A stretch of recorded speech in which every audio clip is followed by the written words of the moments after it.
क्या आप भी कंफ्यूज हैं? लैपटॉप में लिखा होता है i3, i5, i7 और i9, लेकिन इसी के साथ जनरेशन भी लिखी होती है। आखिरकार जनरेशन है क्या? क्या फर्क पड़ता है लैपटॉप में अगर उसकी 10 जनरेशन हो या 13 जनरेशन हो? अगर आप इस बारे में कंफ्यूज हैं तो आज की वीडियो में बिल्कुल आसान अल्फाज के अंदर बताने वाला हूँ कि आखिरकार ये जनरेशन है क्या और इससे क्या फर्क पड़ता है लैपटॉप की परफॉर्मेंस पर। इंटेल प्रोसेसर जनरेशन क्या है? आसान अल्फाज में बताऊं तो इंटेल हर साल लगभग अपना नया वर्जन रिलीज करता है या उसी को रिफ्रेश करता है। रिफ्रेश मतलब जनरेशन के प्रोसेसर के अंदर बेहतरी लेकर आता है, जो कि बेहतर पावर एफिशिएंसी की सूरत में हो या फिर स्पीड की सूरत के अंदर हो, और कभी कभी नया वर्जन भी रिलीज करता है। अगर हम इंटेल की कोर सीरीज को देखें जो कि i3, i5, i7, i9 पर मुश्तमिल है, तो आप देखेंगे ये अपनी 14 जनरेशन तक पहुंच चुके हैं। मतलब कि कोर i7 प्रोसेसर अब अपनी 14 बार रिफ्रेश हो चुका है। ये जरूरी नहीं कि हर एक इंटेल प्रोसेसर 14 बार रिफ्रेश हो। इसका मतलब ये है Intel core series processor 14 generation तक पहुंच चुके हैं। हर मॉडल हर बार अपडेट नहीं होता, उसमें छोटी तब्दीलियां आती हैं। अगर हम स्मार्टफोन की बात करें तो ये कॉन्सेप्ट समझना हमें ज्यादा आसान होगा कि जैसे कि आईफोन हर साल अपने नए आईफोन लॉन्च करता है, जैसे कि आईफोन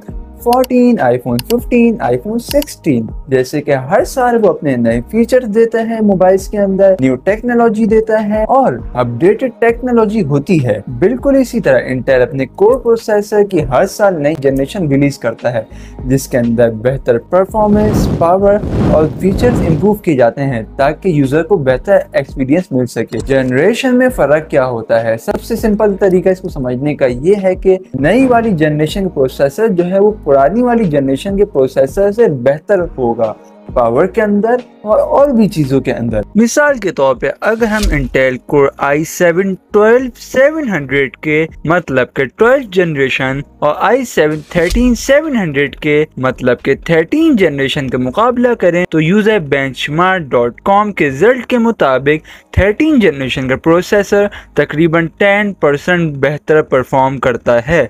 इसी तरह जब हम 13 जनरेशन को 14 जनरेशन के i7 14700 के से कंपेयर करें तो ये सिर्फ 3% बेहतर है। इधर दो चीजें समझने वाली हैं कि हर नई जनरेशन का प्रोसेसर पुरानी वाली जनरेशन के प्रोसेसर से बेहतर होता है। इम्प्रूवमेंट हर दफा एक जैसी नहीं होती, कभी 10% होती है और कभी सिर्फ 3% होती है। जैसे कि हमें 12 to 13 में 10% इंक्रीज मिलता है और जबकि 13 to 14 हमें सिर्फ 3% इंक्रीज मिलता है परफॉर्मेंस के अंदर। मगर ये 10 और 3% नॉर्मल यूजेज के अंदर आपको पता नहीं चलेगा। गूगल क्रोम और विंडो बूट की स्पीड पर फर्क नहीं पड़ेगा, लेकिन अगर आप गेमिंग करते हैं या फिर वीडियो एडिटिंग जैसे हैवी टास्क करते हैं तो उस पर ये फर्क महसूस होगा। जनरेशनल एडवांटेज यानी कि कौन सी जनरेशन का लेना बेहतर है। अगर आपके पास ऑप्शन हो तो हमेशा नई जनरेशन के प्रोसेसर को चूज करना,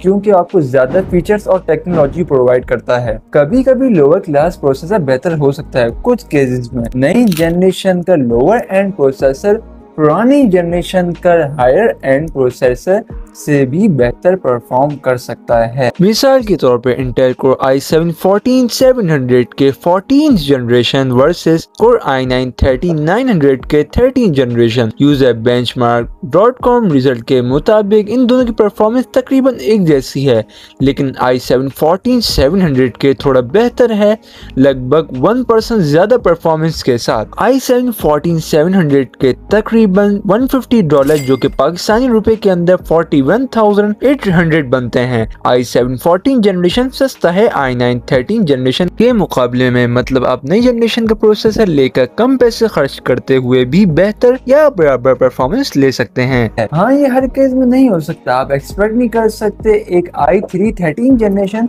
और i9 12 जनरेशन बेटर परफॉर्म करे, क्योंकि इन दोनों प्रोसेसर के दरमियान काफी ज्यादा क्लास गैप है जो कि एक जनरेशन का प्रोसेसर कवर नहीं कर सकता। अपने प्रोसेसर की जनरेशन कैसे चेक करें?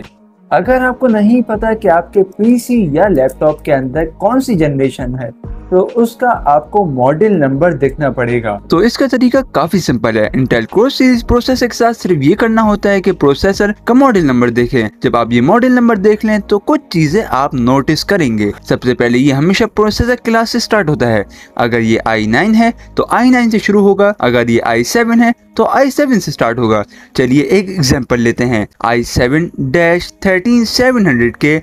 जैसे कि मैंने कहा पहले दो कैरेक्टर्स प्रोसेसर क्लास बताते हैं। तो इस केस में i7 के बाद जो पहले दो डिजिट्स हैं वो जनरेशन बताते हैं। तो 13700 के में 13 का मतलब है कि ये 13 जनरेशन का प्रोसेसर है। अगर ये 12 जनरेशन होता तो मॉडल नंबर होता i7-12700 के। यह हर मॉडल के साथ सेम होता है। आप सिर्फ पहले दो डिजिट्स देख के जनरेशन समझ सकते हैं। लेकिन अगर कोई पुराना प्रोसेसर हो जैसे 7th जनरेशन इंटेल प्रोसेसर तो उसका मॉडल होगा i7-77000 के। अगर आपको मॉडल में पहले नंबर में 1 नहीं दिखाई देता तो आप समझ लें ये सिंगल डिजिट जनरेशन है। फाइनल थॉट्स, अगर आप जनरेशन को लेके कंफ्यूज थे तो उम्मीद है आज की वीडियो के थ्रू आप लोगों को समझ आ गई होगी। कुछ की पॉइंट्स याद रखने वाले, नई जनरेशन प्रोसेसर पुरानी वाली जनरेशन के प्रोसेसर से ज्यादा परफॉर्मेंस देगा। जनरेशन के फायदे, पुरानी वाली जनरेशन का पावरफुल प्रोसेसर लेने के बजाय नई वाली जनरेशन का हल्का प्रोसेसर लेना बेहतर होता है हमेशा।